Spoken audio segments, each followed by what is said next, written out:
श्री रामपुर नाम के गांव में मोना नाम की एक बहुत ही सुंदर लड़की थी। वो अपने माता पिता के साथ रहा करती थी। उसके पिताजी रमेश एक बड़े कंपनी में काम किया करते थे और माँ सुशीला घर की भागदौड़ संभाला करती थी। मोना को आइसक्रीम खाना बहुत ही पसंद था, इसीलिए उसके माता पिता हमेशा परेशान रहा करते थे। एक दिन मोना के लिए संजय नाम के लड़के का रिश्ता आता है। लड़का पढ़ा लिखा होने के साथ साथ गुणी और सुशील भी था। संजय अपनी माँ शारदा के साथ मोना को देखने आता है। तभी रमेश जी, आइए आइए, बैठिए। नमस्ते। आइए ना बहन जी। नमस्ते सुशीला जी। आपको यहाँ आने में कोई तकलीफ तो नहीं हुई ना? जी नहीं, हमें आने में कोई तकलीफ नहीं हुई। सुशीला बहन, लड़की को बुलाइए ना। मैं तो लड़की को देखने के लिए कब से बेताब हूँ। जी शारदा जी, अभी बुलाती हूँ। ऐसा कहकर सुशीला मोना को आवाज देती है। मोना, बेटी मोना। जैसे ही मोना बाहर आती है, सभी उसकी ओर देखने लगते हैं। मोना दिखने में बहुत खूबसूरत थी। संजय मोना को देखता है तो उसे देखता ही रह जाता है। उसे मोना बहुत पसंद आती है। मोना सबके सामने आकर चाय नाश्ता देती है और उनके सामने बैठ जाती है। उसे देख शारदा, बेटी यहाँ आओ, हमारे पास बैठो। मोना शारदा के पास बैठ जाती है। शारदा मोना से कुछ बातें करती है। तभी घर वाले मोना और संजय को अकेले बात करने के लिए भेज देते हैं। संजय मोना से, जी आपको क्या काम करने में रुचि है? वैसे तो मैं सभी काम करती हूँ, मगर मेरा सबसे फेवरेट काम है ऑफिस का काम। मुझे ऑफिस का काम करना बहुत अच्छा लगता है। और आपको खाने में क्या पसंद है? मुझे खाने में तो आइसक्रीम बहुत पसंद है। मैं सुबह शाम आइसक्रीम खा सकती हूँ। अच्छा, आइसक्रीम आपको इतनी पसंद है? जी। संजय और मोना थोड़ी देर के लिए बातें करते हैं और नीचे आते हैं। तभी सुशीला मोना से, बिटिया तुम्हें लड़का पसंद तो है ना? मोना शर्मा कर वहाँ से चली जाती है। तभी शारदा अपने बेटे संजय से, तुम्हें लड़की पसंद है संजय? हाँ माँ। संजय के हाँ कहते ही सुशीला सभी का मुंह मीठा करती है। कुछ ही दिनों बाद संजय और मोना की शादी हो जाती है। शादी के बाद सब सही चल रहा था, मगर मोना की आइसक्रीम खाने की आदत ससुराल में नहीं छूट पाई थी। ये देख शारदा चिंतित रहने लगी। शारदा एक दिन मोना से, अरे बहू, थोड़ा आइसक्रीम कम खाया करो। हमारे घर में दूसरा भी कुछ खाने के लिए बनता है, उसे खाया करो। सासू माँ, आइसक्रीम से ज्यादा अच्छी चीज तो इस दुनिया में है ही नहीं। मैं हर रोज आइसक्रीम खा सकती हूँ। हाँ, वो तो दिखता है, मगर तुम्हें पता भी है इसे खाने से क्या क्या नुकसान होते हैं? सासू माँ, इसके नुकसान के बारे में क्यों सोचती हो आप? ये सोचिए ना, बनाने वाले ने क्या चीज बनाई है जिसे कितना भी खाओ मन ही नहीं भरता। बहू, जब तुम्हें जुकाम, मोटापा या फिर सिर दर्द होगा ना, तब पता चलेगा। जबकि तब देखेंगे सासू माँ। मैं तो इस दुनिया में आइसक्रीम खाने के लिए ही आई हूँ। मैं तो हर रोज आइसक्रीम खाऊंगी। तुमसे तो बात करना ही बेकार है। जाने दो, मैं मेरा काम करती हूँ। शारदा वहाँ से चली जाती है। शारदा बेचारी आए दिन अपने बहू को बहुत समझाती है, मगर मोना उसकी बातों पर ध्यान ही नहीं देती और अपनी सास की बातें टाल देती थी। उस पर किसी भी बात का कोई असर नहीं होता था। वक्त बीतते जाता है। धीरे धीरे मोना के दांतों में दर्द शुरू हो जाता है, मगर मोना उस बात पर ध्यान ही नहीं देती और आइसक्रीम खाती रहती है। धीरे धीरे उसका वजन बहुत बढ़ जाता है। उसका बढ़ता हुआ वजन देख संजय एक दिन मोना से, अरे मोना, जरा खुद की ओर तो देखो, कितनी मोटी लग रही हो तुम। संजय जी, आप और आपकी मम्मी हमेशा मेरे पीछे ही पड़े रहते हैं। मैं इतनी सी मोटी क्या हो गई? आप तो मुझे बहुत बोलने लगे हैं। मैं तो हर रोज आइसक्रीम खाऊंगी। मोना, तुम्हें आइसक्रीम खाना थोड़ा कम कर दो, नहीं तो तुम्हें शुगर और हार्ट की बीमारी हो जाएगी। आप खामखा ही इतना डर रहे हैं। मुझे कुछ नहीं हुआ है। अरे मोना, मैं तो तुम्हारे अच्छे के लिए कह रहा हूँ ना। आप मेरी टेंशन मत लो, मुझे कुछ नहीं हुआ है। ठीक है, चलो मैं ऑफिस जा रहा हूँ। जी। संजय ऑफिस के लिए निकल जाता है। मोना दोपहर के समय आइसक्रीम खाते हुए सीढ़ियों से नीचे उतर रही थी। तभी उसे अचानक से चक्कर आ गए और वो सीढ़ियों से नीचे गिर जाती है। सास मोना को इस हालत में देखकर बहुत डर जाती है। वो जल्दी से संजय को फोन करती है और खुद मोना को उठाकर अस्पताल में लेकर चली जाती है। थोड़ी ही देर में संजय अस्पताल में पहुंच जाता है। डॉक्टर उसकी जांच पड़ताल करके उसके कुछ टेस्ट करते हैं। उस टेस्ट में डॉक्टर को मोना का शुगर लेवल बढ़ा हुआ दिखाई देता है। ये देख डॉक्टर बाहर आते हैं। तभी संजय डॉक्टर से, क्या हुआ डॉक्टर साहब, मेरी पत्नी ठीक तो है ना? जी उनका शुगर लेवल बहुत बढ़ गया है, इसलिए उनको चक्कर आ रहे हैं। डॉक्टर साहब, मेरी बहू हर रोज आइसक्रीम खाती है और यूँ कहिए ना कि उसे आइसक्रीम के सिवा कुछ भी अच्छा नहीं लगता। शायद इनके आइसक्रीम की आदत ही इनकी शुगर लेवल बढ़ने का कारण है। अगर आप उन्हें सही सलामत चाहते हैं तो आपको उनकी ये आदत छुड़वानी होगी। जी डॉक्टर, मैं उसे कभी भी आइसक्रीम खाने नहीं दूंगा। ऐसा कहकर संजय मोना से मिलने के लिए उसके कमरे में चला जाता है। संजय कमरे में जाते ही मोना से, मोना, तुम्हें अभी भी आइसक्रीम खानी है तो बताओ मुझे, मैं अभी आइसक्रीम लेकर आता हूँ तुम्हारे लिए। कौन सी लाऊं बताओ जरा, वेनिला लाऊं, स्ट्रॉबेरी, बटर स्कॉच? हाँ, आप मुझसे ऐसे क्यों बात कर रहे हो? क्या कहा डॉक्टर ने? तुम्हारी ज्यादा आइसक्रीम खाने की वजह से तुम्हें शुगर की बीमारी हो गई है और अब तुम आइसक्रीम तो क्या मीठा तक नहीं खा सकती। क्या? संजय की बात सुनकर मोना जोर जोर से रोने लगती है।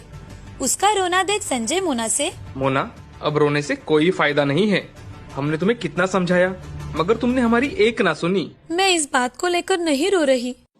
तो फिर तुम रो क्यों रही हो? मैं आइसक्रीम नहीं खा सकूंगी इसलिए रो रही हूँ। हे भगवान, क्या करूँ मैं तुम्हारा? ऐसा कहकर संजय मोना के साथ घर चला जाता है। ऐसे ही समय बीतता जाता है। मोना आइसक्रीम खाने की आदत छोड़ने की बहुत कोशिश करती है। उसके साथ ही वो प्राणायाम और डेली एक्सरसाइज भी करने लगती है। उससे उसका शुगर लेवल कम होने में मदद होती है। साथ ही साथ मोना का मोटापा कम हो रहा है, ये देख घर वाले बहुत खुश हो जाते हैं। ऐसे ही एक दिन उसे पता चलता है कि वो संजय के बच्चे की माँ बनने वाली है। वो संजय से, संजय जी, मुझे आपको एक बात बतानी है। हाँ कहो मोना, क्या बात है? संजय जी, आप पापा बनने वाले हो और मैं माँ बनने वाली हूँ। मोना, मैं आज बहुत खुश हूँ। मैं तो आज ऑफिस में मिठाई बांटूंगा। माँ, माँ। संजय ये खुशखबरी अपनी माँ को सुनाता है। उनके घर में जैसे खुशहाली छा जाती है। ऐसे ही 7 महीने बीत जाते हैं। एक दिन संजय मोना के साथ एक शादी में चला जाता है। वहाँ से लौटते समय उनके कार का बहुत ही बड़ा एक्सीडेंट हो जाता है। उन दोनों को तुरंत ही अस्पताल में भर्ती करवाया जाता है, जहाँ संजय को जल्दी होश आ जाता है, मगर मोना को होश ही नहीं आता। उसकी शुगर की बीमारी की वजह से उसकी कंडीशन क्रिटिकल बन जाती है। तभी संजय डॉक्टर से, डॉक्टर, मोना की तबीयत कैसी है अभी? उनकी तबीयत तो थोड़ी क्रिटिकल ही है। वो प्रेग्नेंट होने के कारण उसकी तबीयत ज्यादा खराब हो गई है और शुगर की वजह से उनकी ब्लीडिंग थमने का नाम ही नहीं ले रही। डॉक्टर साहब, आप कुछ कीजिए, मेरी बीवी और मेरे बच्चे को बचा लीजिए। संजय जी, हम हमारी पूरी कोशिश कर रहे हैं। लगता है हमें उनकी प्रीमैच्योर डिलीवरी करनी होगी। आपका साइन लगेगा हमें। जी डॉक्टर साहब, अभी करता हूँ। ऐसा कहकर डॉक्टर उनके सामने पेपर रख देते हैं और संजय जल्दी से उन पेपर्स पर साइन कर देता है और डॉक्टर मोना के प्री मैच्योर डिलीवरी कर देते हैं। तभी मोना की सास शारदा अस्पताल में आ जाती है। पूरे 2 घंटे के बाद डॉक्टर ऑपरेशन थिएटर से बाहर आते हैं और संजय से, मुबारक हो संजय जी, आपको बेटी हुई है। माँ और बच्ची दोनों सही सलामत है। बच्ची अभी कम महीने की होने के कारण हमने उसे अंडर ऑब्जर्वेशन में रखा है। धन्यवाद डॉक्टर साहब, मैं आपका शुक्रिया कैसे अदा करूँ समझ में नहीं आ रहा। अब आप भी थोड़ा आराम कर लीजिए। डॉक्टर वहाँ से चले जाते हैं। तभी संजय और शारदा मोना के पास चले जाते हैं। दोनों को देख मोना बहुत खुश हो जाती है। तभी शारदा मोना से, बहू तुम माँ बन गई हो और मैं दादी बन गई हूँ। मोना की आंखों में आंसू आ जाते हैं। ये देख शारदा मोना से, आज के बाद बिल्कुल नहीं रोना, समझी? माँ जी, मेरी वजह से मेरी बच्ची आज इस मुसीबत का सामना कर रही है। मैं आज के बाद आप सबकी बातें मानूंगी। मुझे माफ कर दीजिए। माँ जी, मैंने आपको बहुत भला बुरा कहा। अरे बहू, छोटी छोटी बातें तो वही भूल जानी अच्छी होती है। मैं तो कब की भूल गई और तुम भी जल्दी से घर आ जाओ, समझी? हाँ माँ जी। कुछ दिनों बाद मोना अपने बच्ची को लेकर घर आ जाती है। सब घर के सदस्य मिलकर नन्ही परी का स्वागत करते हैं। उस दिन से मोना अपने परी के साथ खुशी खुशी रहने लगती है। साथ में ही मोना अपनी आइसक्रीम खाने की आदत को त्याग देती है और अपने पूरे परिवार का ख्याल रखती है। इस कहानी से हमें ये सीख मिलती है कि कुछ बातें बड़ों की मानकर अपने जीवन का भला हो सकता है। कौन सी भी चीज ज्यादा मात्रा में खाने से अपने शरीर को हानि हो सकती है, इसीलिए कोई भी चीज एक लिमिट तक ही खानी चाहिए। केशवपुर नाम के गांव में राघव नाम का एक दर्जी रहा करता था। उस गांव में वो अकेला ही दर्जी होने के कारण सभी लोग उसके पास ही कपड़े सिलाने के लिए आते थे। राघव का व्यापार अच्छी तरह से चल रहा था। उसे दारू पीने की लत होने के कारण कभी कभी वो कपड़े आड़े टेढ़े सिला देता था, लेकिन उसके अलावा कोई भी दर्जी ना होने के कारण लोग उसी से कपड़े सिलवाते थे। जब भी ग्राहक उसके पास कंप्लेंट लेकर आते तो राघव हमेशा उन्हें टाल देता। एक दिन शंकर नाम का आदमी एक टाइट सा कमीज पहनकर आया और राघव से, अरे राघव, ये कमीज कितना टाइट सिलाया है तुमने। अरे भाई, कमीज तो मैंने बराबर ही सिलवाया है। जब नाप लिया था तब तुम कितने पतले थे, अब देखो कितने मोटे हो गए हो। अब मैं इसका क्या करूं? मेरा टाइम वेस्ट मत करो, जाओ यहाँ से। शंकर वहाँ से चला जाता है। एक दिन और एक आदमी बहुत ही ढीला कमीज पहनकर राघव की दुकान पर आया और राघव से, राघव, तुमने मेरा कमीज देखो कितना ढीला सिलवाया है। अरे भाई, जब मैंने तुम्हारा नाप लिया था तो सही लिया था। अब तुम दुबले पतले हो गए हो तो इसमें मेरी क्या गलती। अब जाइए भाई साहब यहाँ से। राघव आने वाले हर ग्राहक को कुछ न कुछ कहा करता था। एक दिन गांव में एक औरत बैलगाड़ी पर अपनी सिलाई मशीन और कुछ सामान लेकर आई। उसके साथ एक छोटा बच्चा भी था। वो औरत गांव में आकर राघव के पास जाती है और राघव से, भैया, मेरा नाम राधा है। मेरे पति एक दर्जी थे। उनसे मैंने सिलाई का काम सीखा था। मेरे पति का कुछ दिनों पहले ही निधन हो गया है। बीमारी की वजह से हमें हमारी पूरी जायदाद बेचनी पड़ी। मैं काम की तलाश में यहाँ आई हूँ। मुझे सिलाई का काम आता है और मैं भी आप ही की तरह टेलरिंग का काम शुरू करना चाहती हूँ। मैं नहीं चाहती कि मेरी वजह से आपका कोई नुकसान हो। आप मुझे काम पर रख लीजिए। आप जितनी भी चाहे उतनी तनख्वाह मुझे दे सकते हैं। ना मत कहिए। अरे बहन जी, आप मुझे बता रही हो या धमका रही हो? आपको काम पर रखने की मुझे कोई जरूरत नहीं है। तुम्हें दुकान खोलना है तो खोल लो, मगर याद रखना, औरत के पास कोई कपड़े सिलवाने नहीं आता। कोई भी कैंची पकड़ लेता है और खुद को दर्जी समझने लगता है। राधा वहाँ से अपने बच्चे के साथ चली गई। उसी दिन से राधा ने एक पेड़ के नीचे ही अपना दर्जी का काम शुरू कर दिया। उसके पास शुरू में कोई गाँव वाला नहीं जाता था। ये देख राघव उस पर हंसता था। एक बार एक औरत उसे कपड़े सीने को दे गई।